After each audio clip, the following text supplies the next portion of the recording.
oras po natin sa buong Pilipinas. Meron tayong 5 minuto na makaraan ng alas 10 ng morning. Humanda na sa mga malalaking balita. Trending viral. Pinag-uusapan sa buong Pilipinas at buong mundo. Ronda Pilipinas Headlines. Narito na mga headlines sa Ronda Pilipinas. Ronda Pilipinas. Ayan na, budget ng DPWH para sa flood control. Kinwestiyon ng dating opisyal ng ahensya. Pondo ng kagawaran, pinasisilip sa pamahalaan.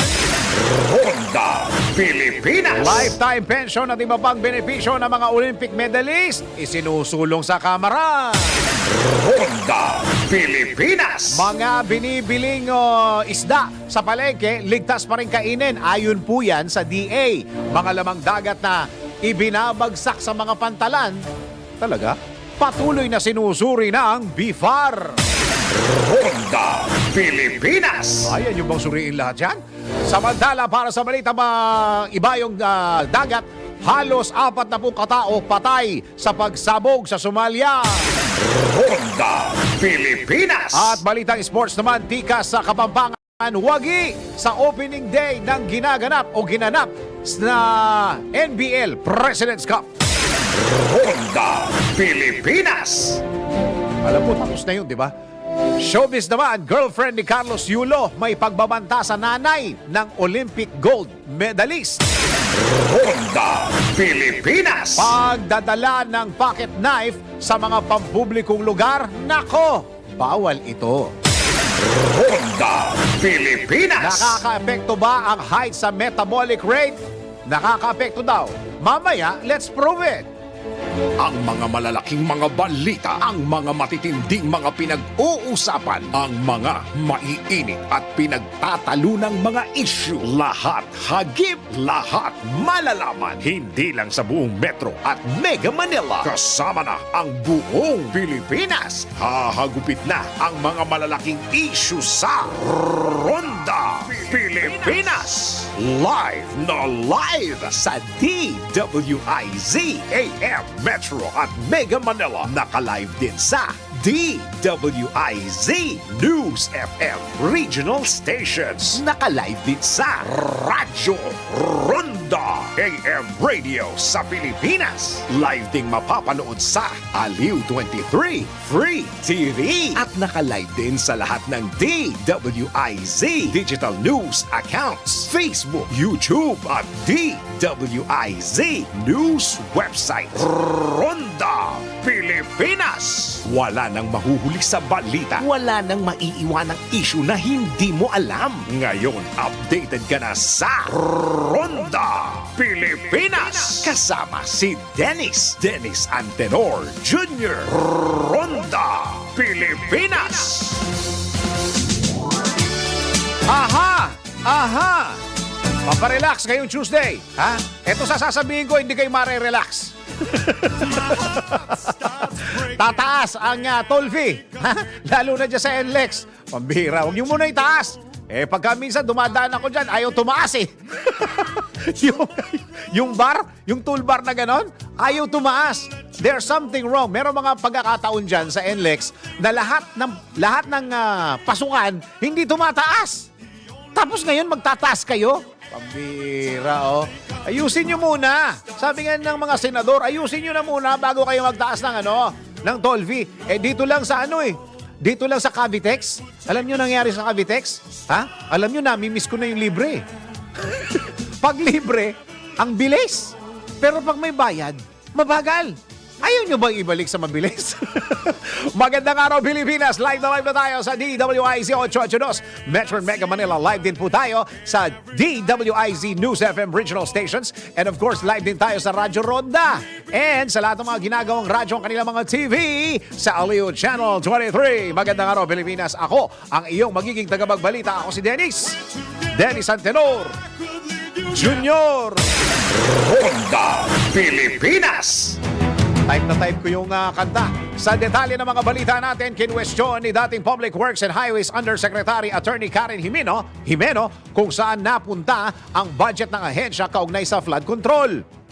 Ibinunyag sa DWIZ ni Attorney Jimeno na maaring napapaboran ang mga malalakas sa administrasyon na nagsusulong ng sarili nilang agenda para tugunan ang isyu ng malawakang pagbaha. Yan yung kakulangan na hindi natin tuloy matignan. Meron ba tayong sinusunod na plano dun sa pag-allocate ng budget? At kung hindi rin natin ma-check na nasusunod ba tong plano na to, kasi nga walang master plan. So ang nangyayari, kung sino siguro yung meron sa Kongreso na malakas sa current administration, sila yung nakakapaglagay ng budget for kung anong flood control yung ilalagay nila na maaring hindi naman cost efficient or hindi effective. Yan ang plano, ang master plan na walang master plan. Iginiit ni Atty. Jimeno sa gobyerno ang mahigpit na pagbusisi sa mga nakalipas na budget ng DPWH para sa flood control projects. Yan yung rin maigi na yung mga budget in the past, tignan kung saan ba napunta at kung nagamit ba ng maayos. Kasi bakit nga na yung ulan nitong nakaraan ng Typhoon Karina, hindi kasing lakas ng ondoy, pero mas malala yung pagbaha. Yan ang tinig ni dating DPWH Undersecretary Attorney Karen Jimeno sa panayam ng DWIZ. Ronda Pilipinas! Samantala, itinutulak ng Kamara ang lifetime pension at iba pang mga benepisyo para sa mga Olympic medalists. Baka naman lumalabas tong issue na to dahil kay Carlos Yulo. Dapat to magdire-diretso. O mga Pilipinong atleta na nanalo ng gintong medalya sa Olympics na nagbigay ng karangalan sa bansa. Ito'y bilang pagkilala sa sakripisyo at tagumpay ng mga Pinoy athletes kung saan kakausapin ng leader ng Kamara ang mga miyembro ng iba't ibang komite upang makabuo ng panukalang batas para sa benepisyong matatanggap sa mga Pinoy Olympic medalists. Ayos yan. Speaker! Ayos yan. Sinabi ni House Speaker Martin Romualdez na hindi masusuklian ang pagsusumikap ng mga atleta pero maring kilalanin ng kanilang tagumpay sa pamamagitan ng pagbibigay ng benepisyo mula sa pamahalaan. Una nang nilinaw ng leader ng Kamara na hindi lamang ang mga gold medalists ang makakatanggap ng benepisyo kundi maging ang mga bronze medalist na nagbigay rin ng karangalan sa Pilipinas! Ronda Pilipinas! Samantala, tanggap po tayo ng isang report.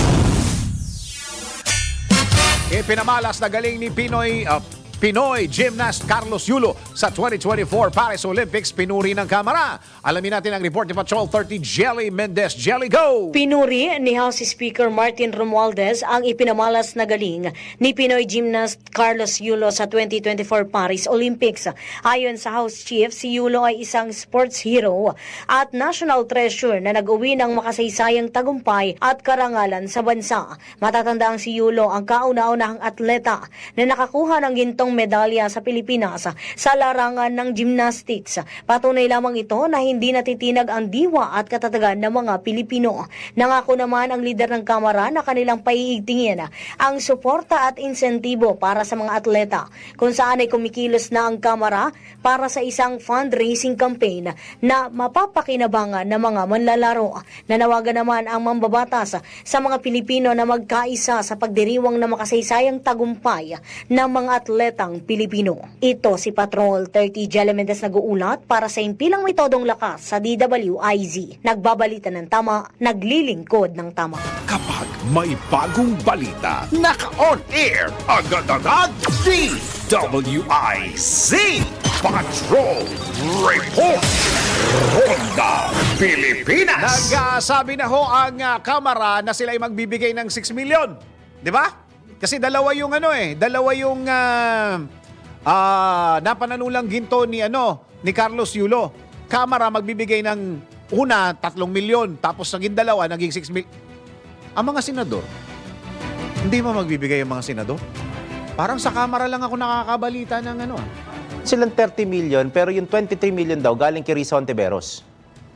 Yaman naman ng lola mo. 23 million? Daw, Talaga? Pa-confirm natin kay yan, kay Ate Selly. Talaga 30 million ibibigay na. Yun yung nakita ko sa isang article, parang around 20-30 million. Tapos yung 23 million daw na ibibigay, galing daw mismo kay Senator Hontiveros. Ang dami naman pera ni Senator. Gulat niya ako. Tapos minority leader siya, di ba? Hindi naman pinag-uusapan nyo kung minority, membro siya ng minority. Pero mababa ang budget, ang alam ko. Mayaman ka. Ganda. Okay, mamaya confirm natin yan kay Adiseli na nandun sa Senate. O samantala, alamin na po natin ang magiging weather for today. Pinakahuli, pinaka-latest, pinaka-napapanahon. Whether we like it or not, ito ang magiging DWIZ Weather Report. Oh, ito na. Alamin na natin ang kung magdidire-diretso ang plano natin this week, kung hindi uulan, kung aaraw. Hindi, pero ngayon, Daryl, ano yun? Medyo nawala yung araw. Nawala eh. Pero kanina, parang dire-diretso yung araw. Meron Mukhang naman. maganda yung sikat ng araw kanina umaga. Alamin natin kung may istorbo ang lakad natin ngayong week na ito sa magitan ni Daryl Justin. Daryl, Sa pamamagitan ko, ngayong araw, hindi ko pa alam kung masisira ang lakad ninyo. Alamin din natin sabay-sabay. Pero narito ang latest sa lagay ng panahon, yung binabantayan na LPA na Pag-asa, kung kahapon dalawa to, Dennis, dalawa LPA. Oo, kahapon. Ngayon, isa na lang. Yun. Yung nasa loob na lang ulit ng Philippine Area of Responsibility. asa na isa? Lumayas na? Yung isa lumayas na at medyo nalusaw na, nahihila na kasi dun sa susunod na typhoon palabas. Ngayon, yun nasa loob ng Philippine Area of Responsibility kaninang alas 3 na madaling araw, huli itong namataan sa layong 835 kilometers, hilagang silangan ng extreme northern Luzon. Bagamat sabi ng Pag-asa, mababa pa rin ang tsansa na ang nasabing LPA ay mabuo bilang isang ganap na bagyo sa susunod na 24 oras, pero inaasahan na mananatili pa to hanggang bukas hanggang sa makalabas ito ng Philippine Area of Responsibility. Sa ibang bahagi naman ng bansa natin, partikular sa Southern Luzon at saka sa Visayas, ang hanging habagat po ang kasalukuyang nakakaapekto sa malaking bahagi ng southern portion ng ating bansa. So sa South Luzon at sa Visayas, inaasahan natin na maging dito sa Metro Manila, ang mga pulupulong pag-ulan, pagkulog at pagkidlat na minsan maaaring lumakas at may tsansa na tumagal, dulot po ng hanging habagat. Samantala sa nalalabing bahagi naman ng bansa, lalo na sa Mindanao, localized thunderstorms ang makakapekto sa araw na ito. Bagamat generally fair weather ang inaasahan natin sa buong araw, pagdating sa hapon o gabi, inaasahan pa rin ang mga isolated rains and thunderstorms, lalo na sa may Mindanao area na hindi naman hulalakas at hindi tatagal. Samantala, naglabas ng thunderstorm advisory kanina ang Pag-asa, alas 8:29 ng umaga. Inaasahan na sa susunod na 2 3 oras, maaaring magkaroon ng mga moderate to heavy rain showers, may mga pagkulog at minsan malalakas na mga hangin sa mga sumusunod na lugar: Metro Manila, Nueva Ecija, Bulacan, Pampanga, Tarlac, Batangas, Quezon, Laguna, Rizal, Cavite, ilang bahagi ng Zambales at ilang bahagi ng Bataan. Ito, nakapost na ngayon to sa Facebook page natin. Tsaka pag kami mga bagong thunderstorm advisories, ilalagay natin yan sa Facebook page ng DWIZ 882. Samantala, silipin natin ang key forecast natin para sa araw na ito. Sa Metro Manila, kung napapansin ninyo, halos walang pag-ulan. May chance ng mga pag-ulan. Generally fair weather tayo buong maghapon. Nasa 28 hanggang 29 degrees ang inaasahang agwat ng temperatura. Sa Metro Cebu naman, hindi nagkakaiba. Konting pag-ambon, pag-ulan lang, pero generally fair weather pa rin tayo buong magdamag. 28 hanggang 31 degrees Celsius ang inaasahang temperatura. At sa Metro Davao naman, hindi na nagkakabago. Halos iisa lang, pero ulitin namin, wag na wag ninyong mamaliitin pag sinabing fair weather dahil may chance pa rin na pag-ulan, lalo na sa hapon o gabi. 27 hanggang 31 degrees ang temperatura. Yes, tama Ayun. yun. Tama yun. Ito na, ang favorite ni Dennis. Ayan, lumiit na. Talagang lumiit-liit na. Sumikat ang araw kaninang 5:41 ng umaga. Lumiit na siya, ha? Lulubog mamayang alas 6:23 ng gabi. At ang pinaka-inaabangan ng lahat na nanonood ng Ronda Pilipinas, meron na lamang. Sana. Ayan, 141 days to go bago magpasko. Yeah. Meron akong bagong ilalagay dyan bukas. Sino yan? Kaabang-abang. Dahan-dahan siyang sisilip hanggang mag-September 1. May idea ka na, di ba? Oo. Dahan-dahan sisilip. May kumakaway-kaway. Sabi nga kanina ni Conrad Banal, nagpa-fine-tune na raw ng gitara. Nagulat ako, meron pala siyang update, nagpa-fine-tune na daw ng gitara. Hinihintay ng kumanta na September 1. Ang tabayanan na susunod kong weather report mamaya sa Balitang Bayan, alas 12 hanggang 1:00 ng tanghali. At yan muna ang latest weather report. Whether you like it or not, yan po ang lagay ng panahon sa araw na ito. Ako po si Daryl Justin, nagbabalita ng tama, naglilingkod ng tama. Pinakahuli, pinaka-latest, pinaka-napapanahon. Whether we like it or not, DWIZ Weather Report. Ronda Pilipinas. Tuloy-tuloy mga balita at impormasyon sa Ronda Pilipinas. Walang dapat ikabahala ang mga mamimili sa mga panindang mga isda sa merkado. Ito tiniyak ni Agriculture Spokesperson Assistant Secretary Arnel de Mesa kasunod ng hinaing ng mga fish vendors dahil sa matumal na benta ng isda dulot ng oil spill sa Bataan. Ayon kay Asik de Mesa, ligtas pa rin kainin ang mga isdang ibinabagsak sa palengke dahil regular na sinusuri ng Bureau of Fisheries and Aquatic Resources o BFAR ang nasabing produkto. Samantalaan pa lamang ay mahigpit na ang ginagawang sensory evaluation ng BFAR upang matiyak na walang makakalusot na mga isdang huli sa mga lugar na apektado ng kumalat na langis sa Manila Bay. Ronda Pilipinas. Tiniyak ng House of Representatives na mananagot sa mataas na mga sangkot sa iligal na aktibidad ng POGO o yung tinatawag na Philippine Offshore Gaming Operators sa bansa. Kasunod ito ng isinagawang ocular inspection ng mga mababatas na pinangunahan ni House Speaker Martin Romualdez sa 10 ektaryang POGO Hub ng Lucky South 99 Inc. sa Porac, Pampanga po ito. Aabot sa halos 50 gusali ng POGO Hub na sinalakay ng Anti-Organized Crime Commission o PAOK noong June o Hunyo. Bukod sa nabanggit na lugar, nagsasagawa rin ng inspeksyon ng mga opisyal ng Kamara sa POGO Hub sa Bamban, Tarlac na pinatatakbo ng Zun Yuan T at sa warehouse ng Empire 999 Realty Corp sa Mexico, Pampanga kung saan nakumpiska ang 3.6 billion pesos sa halaga ng shabu noong nakaraang taon. Nilinaw ng Kamara na nanatiling pangako ng Administrasyong Marcos na papanagutin ang mga nasa likod ng krimen na may kaugnayan sa operasyon ng POGO. Ronda Pilipinas. Samantala, tanggap po tayo. Bago tayo, ang sinasabi pala ni Daryl kanina, 23 million na galing kay Senator Ontiveros. Lahat pala yun ay para sa atleta. Ayun. Sa lahat ng atleta. Ayun. Yun ang total. Ayun. Tanggap tayo ng isang report. Pag-awit at pag-recite sa bagong Pilipinas Hymn at pledge sa flag raising ceremony, pinayagan ni Senate President Escudero. Alamin natin ang report ni Patrol 19 Sally Ortega Bueno. Ate Sally, go! Walang nakikitang mali si Senate President Chis Escudero sa intensyon at sa nilalaman ng bagong Pilipinas Hymn at bagong Pilipinas Pledge. Kaya ayon kay Escudero, pinayagan niya ang pagkanta at pag-recite sa bagong Pilipinas Hymn at Pledge sa flag raising ceremony sa Senado kahapon. Gini Escudero, bagamat hindi saklaw ang Senado sa mga inuutusan na gamitin ang bagong Pilipinas Hymn at Pledge, pero hindi naman sila pinagbabawalan sa paggamit nito. Una rito kunwestiyon ni Minority Leader Coco Pimentel ang paggamit nito sa flag raising ceremony ng Senado. Iginit ni Pimentel na malinaw sa Republic Act 8491 na ang lupang hinirang at panunumpa sa watawat ang dapat kinakanta at nire-recite sa flag raising ceremonies, kaya walang dapat idagdag o bawasin dito.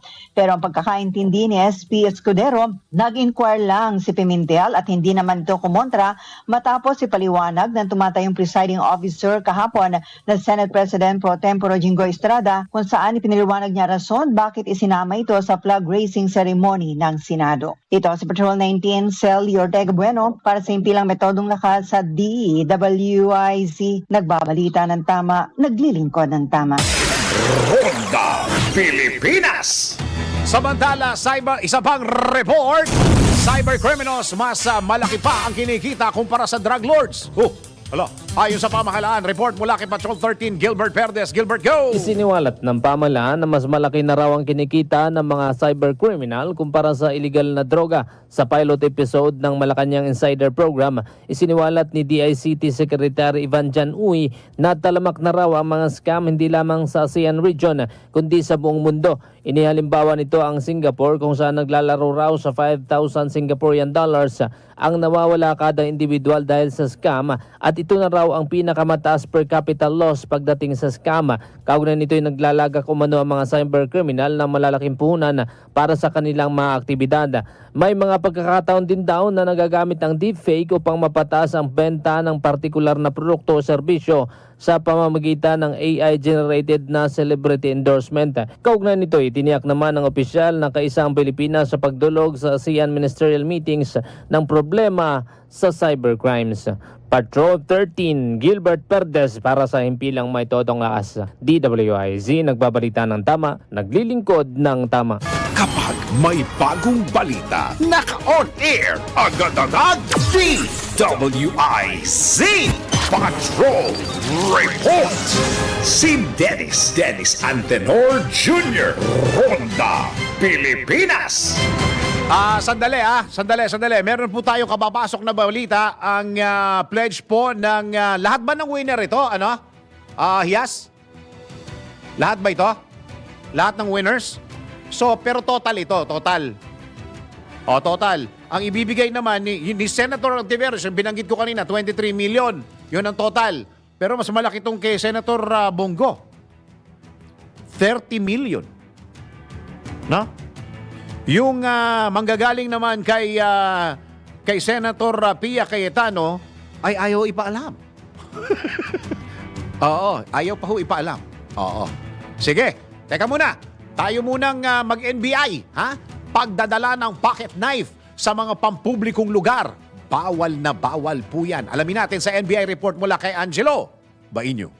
Alamin kung bawal o hindi. Dahil kung di mo alam to, kaso ang kakaharapin mo sa NBI. Nako, bawal ito. Pagdadala ng pocket knife sa pampublikong lugar?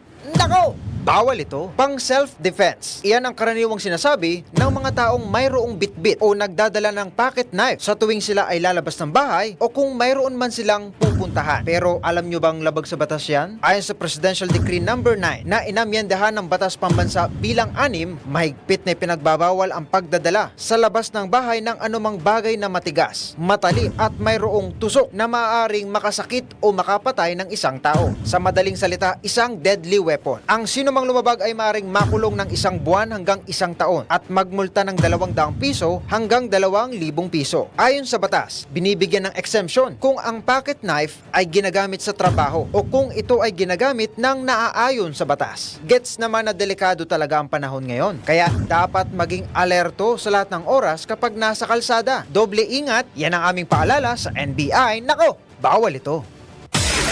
Ronda, Pilipinas.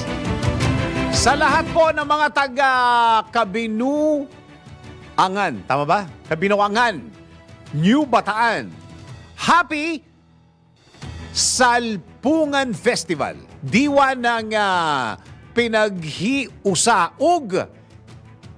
Ang hirap ha? Ekonomikanhong kalambuan sa inyong lahat. Hindi ko na ulitin. Basta yung mga happy fiesta po sa inyong lahat dyan. Ayan. Okay? O doon sa mga nahihirapang mag-isip ng mga ihahanda, lalong-lalo na pagka-fiesta o kaya birthday, sa babarating yung mga celebrations, siguradong mabubusog ang inyong mga loved ones sa Komeya. Mapa-anniversary po yan, birthday o simpleng merienda, tiyak na mabubusog ang buong pamilya sa Komeya Bihon, Komeya Palabok at Komeya Sotanghon. Lahat ng selebrasyon po ay sasaya basta't busog ang buong pamilya at mga bisita. Ibig kong sabihin, Komeya 3Q Bihon ay naku, masarap talaga. Ronda, Pilipinas. Teka muna, oras po natin sa buong Pilipinas. Oras po natin sa buong Pilipinas, 29 na. Ayun na, 29 na minuto makaraan ng 10:00 ng morning. Si Dennis Antenor Jr. Ronda, Pilipinas.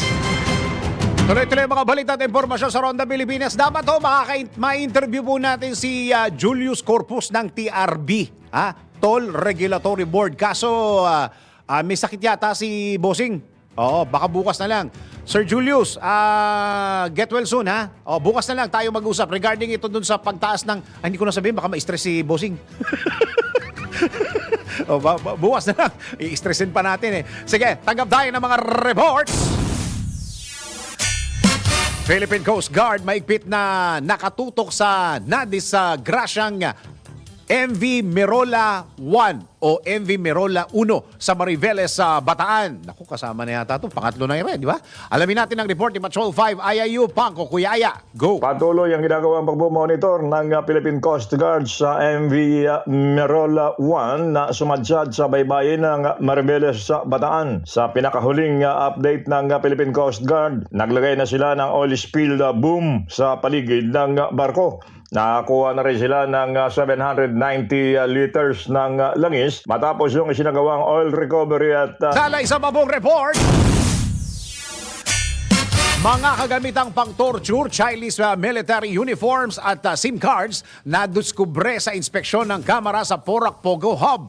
Parang meron ng na-discovery dati, ngayon meron na naman. Ano?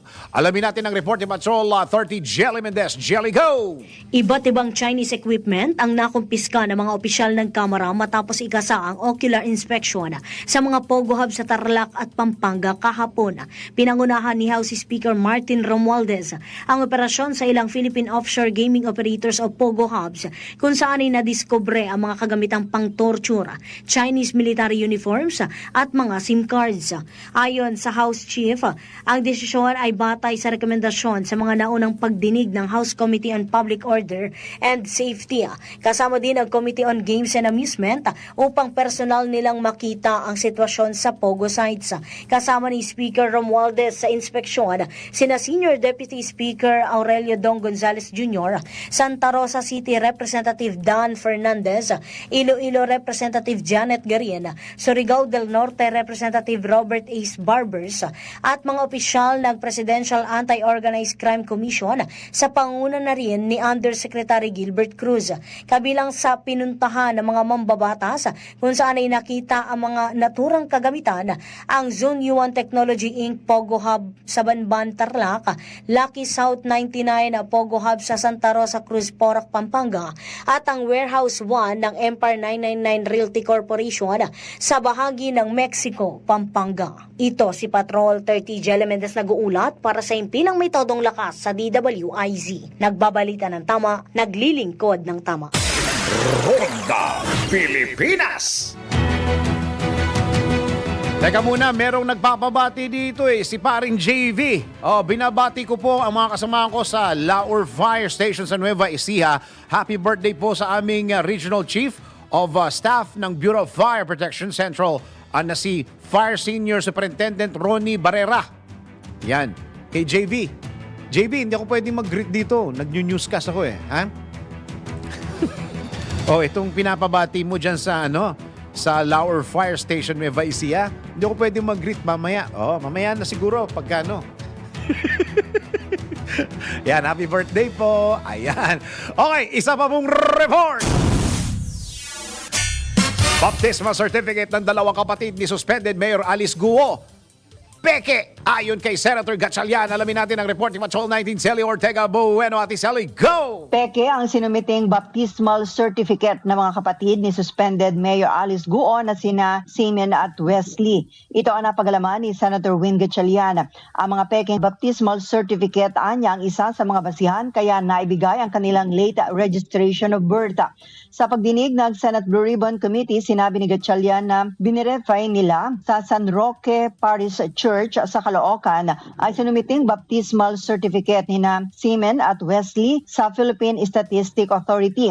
Sa tugon ng parochial vicar ng Caloocan na si Father Leo Pepito, sinabing wala silang nakitang anumang baptismal record ng mga ito. Sinabi din ng senador na personal pang nakipag-usap ang kanyang staff sa parish priest na naturang simbahan para makasiguro.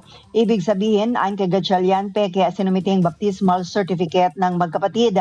Hinikayat naman ni Gatchalian ang Caloocan Local Government Unit na pahintulutan ng Philippine Statistic Authority na gawin ang kanilang investigasyon para maisiwalat ang katotohanan tungkol sa pamilya Guo. Ito si Patrol 19, Sally Ortega Bueno para sa impilang metodong lakas sa DWIZ. Nagbabalita ng tama, naglilingkod ng tama. Kapag may bagong balita, naka-on air, agad-agad, DWIZ Patrol Report. Ronda Pilipinas. Samantala, pumalo na sa mahigit 700 milyong piso ang halaga ng humanitarian assistance na naipamahagi ng Department of Social Welfare and Development sa mga pamilyang naapektuhan ng nagdaang El Nino. El Nino pa ito Batay sa datos ng departamento, 8,466 na mga barangay sa buong bansa ang naapektuhan ng El Nino mula sa Regions 1 hanggang 3, Calabarzon, Mimaropa, Region 5 hanggang 12, Caraga, Car at Marm. Ayon po sa DSWD, 899,793,292 pesos ang kabuang halaga ng naibigay sa 1,000,000 at 700 English na lang. 1,700,424 families. Yun. Sa kasalukuyan, nasa mahigit 2 bilyong piso pa ang nakalaang relief resources sakaling kailanganin pa ng karagdagang tulong. Ronda Pilipinas. Samantala, naging matagumpay ang Unity Walk na ikinasa ng mga leader at operator laban sa suspensyon ng Public Utility Vehicle Modernization Program. Sa kabila nito, kumbinsido ang Department of Transportation na naiparating ng ikinasang Unity Walk na mga kooperatiba ng transportasyon ang kanilang pahayag sa Malacanang. Ayon kay Transportation Undersecretary Jesus Ferdinand Ortega, hindi nagdulot ng mabigat na daloy ng trapiko at maaga rin tinapos ng Magnificent 7 ng programa. Nagtulong-tulong naman ang Interagency Task Force gaya ng DOTR, Metropolitan Manila Development Authority o MMDA, Land Transportation Franchising and Regulatory Board at iba pang ahensya ng pamahalaan para matulungan ang mga pasahero sa maayos nilang pagbiyahe. Ronda Pilipinas. Pero ang sabi ho ng Malacanang, as per Secretary Jaime Bautista, DOTR, tuloy ang modernisasyon. Oo. Ang sabi ho ng Malacanang kay Secretary, yung pag-aaral ho na ginawa ng DOTR ay ibigay sa Senado. Oo, yung mga detalye, yung mga data na nag-gather po nila for the program modernization ay ibigay sa Senado para meron din silang hawak na dokumento at saka study at lalong-lalo na data. Oo. So, ibig sabihin, tuloy-tuloy ang modernisasyon ng PUV. Naku, lagot. O, paano ngayon yung mga Unity Walk na yan? Oo. Hindi, yung Unity Walk talaga ay nakasuporta sa pagpapatuloy. Yan, hindi pala yun. Yung ang pinag-uusapan pala sila Balbuena. Oo, nako. Sige, tuloy ang mga balita. Ronda Pilipinas. Pansamantalang natigil kanina to, no? Ang biyahe ng Light Rail Transit Line 1 o LRT1 dulot ng technical fault sa Balintawak Station. Ayon sa LRMC o Light Rail Manila Corporation, dahil sa aberya, nagbiyahe lamang ang kanilang tren mula Baclaran hanggang Monumento at pabalik kaninang mag-aalas 5 ng umaga. Makalipas ang 1 oras ay full operations na ang LRT1 mula Baclaran pa Fernando Po o FPJ Station at vice versa. Humingi naman ang paumanhin ang LRMC sa mga naapektuhang pasahero. Ronda Pilipinas. Samantala, nakakaapekto ba talaga ang height sa metabolic rate? Ano yan? Tara, let's prove it. Bago maniwala sa mga claim na yan, patunayan na yan sa Let's Prove It! Ang pag-lose ng weight ay time-taking process. Depende sa gender, age at lifestyle. Yun ang dahilan kung bakit hindi lahat ng diets ay effective. Ayon naman sa timesofIndia.com na ang dahilan ay ang mas maliit na katawan ay nangangailangan ng mas kaunting enerhiya at calories. In short, mas less ang kanilang lean mass. Kabilang sa lean mass ang tissues, muscles, organs, bones at connective tissues. Dagdag pa sa healthline.com na ang lean muscle mass ay nakakaapekto sa basal metabolic rate o BMR ng isang tao. Ito ang nakaka-determine kung ilang calories ang naburn at rest ng katawan. Kung gusto mo ng mas maraming lean muscle, kinakailangan ng mas mataas na BMR at ang mabilis na metabolic rate. Kaya kung mapapansin, ang mga shorter people ay mas less muscle compare sa matatangkad na tao. Kaya naman ayon sa mga eksperto, mainam na alamin ang BMR mo upang malaman ang tamang metabolic rate mo. Ronda Pilipinas. Yan ang tamang pagpapayat. Hindi ho yung kayo-kayo lang kumbaga kayo-kayo nagdedesisyon anong gagawin. Mas maganda, guided pa rin kayo ng isang eksperto. Okay, 15 minuto na lang bago mag-alas 11, baka kayo nagkakape na diyan, ha? Kung ikaw ay nagkakape o kaya coffee lover ka, merong MX3 Coffee Mix for you. Meron niyang vitamin C, calcium with antioxidant benefits at cholesterol free. At eto pa, ang MX3 Coffee Mix ay low-acid coffee na hindi nakakapagpataas ng blood sugar levels at blood pressure. Ano pa inaantay mo? Ano pa inaantay nyo? Ay bumili na at sumugod na sa mga leading drugstores nationwide. O kaya bumisita sa kanilang website na mx3ph.com o tumawag sa 0918-888-8693. Ronda Pilipinas. Yon, Pilipinas, ang ating oras. Yon! Oras po natin sa buong Pasig at buong Pilipinas. 46 na minuto, makaraan ng alas 10 ng morning. Si Dennis Antenor Jr. Ronda Pilipinas. Tuloy-tuloy mga balita at impormasyon sa Ronda Pilipinas. Samantala, nagbabala sa publiko ang environmental group na Eco Waste Coalition sa paggamit ng lip gloss na may halong kemikal o pintura. Ito'y matapos maglabas ng abiso ang Food and Drug Administration sa publiko laban sa pagbili ng isang lip gloss product mula sa China na nagpositibo sa rhodamine B, tinatawag rhodamine B. Sinabi ng FDA na ang mga ipinagbabawal ng lip gloss product ay mabibili sa online at sa ibang physical stores dyan po sa may Malabon City. Ronda Pilipinas. Uy, teka muna. Ano pala, di ba? Holiday. Kailan na holiday ng Ilocos? August 9. Oo. Ito, to tell you more about this, ito, English ito ha. For Republic Act number 6941, August 9 of every year is declared as Governor Roque R. Ablan Sr. Day, a special non-working holiday in the province of Ilocos Norte to commemorate the memory of the late governor, labor leader, and Ilocano hero. During the onset of World War II, Governor Roque Ablan refused to surrender and cooperate with the Japanese invaders. Instead, together with Lieutenant Madamba, he led his men to the mountains of Ilocos Norte to live as fugitive guerrillas that wreaked havoc on the invading Japanese army. He gave his life for his country and met a mysterious end.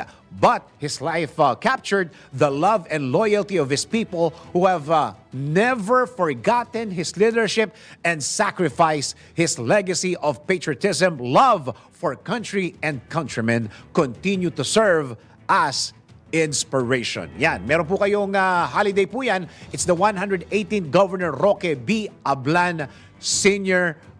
Day celebration. Ayun. Okay? Si Dennis Antenor Jr. Ronda Pilipinas. Mga balitang dapat alam mo kahit sa labas ng bansa. DWIZ Balita sa ibang bansa. Patay ang halos 40 katao sa isang suicide bombing sa Somalia. Ayon kay police spokesperson Abdifatah Adan Hasana, katapos ng patayin ng sospek ang mga inosenteng sibilyan sa tabing dagat, agad nitong binaril ang kanyang sarili. Inako naman ng Al-Qaeda-affiliated terrorist group na Al-Shabaab ang nangyaring pag-atake. Pinalakas din ng teroristang grupo ang mga pag-atake mula nang ideklara ni Somali President Hassan Sheikh Mohamud ang isang all-out war sa grupo. Ronda Pilipinas. Sa mundo ng palakasan, ang latest malalaman sa DWIZ Sports News.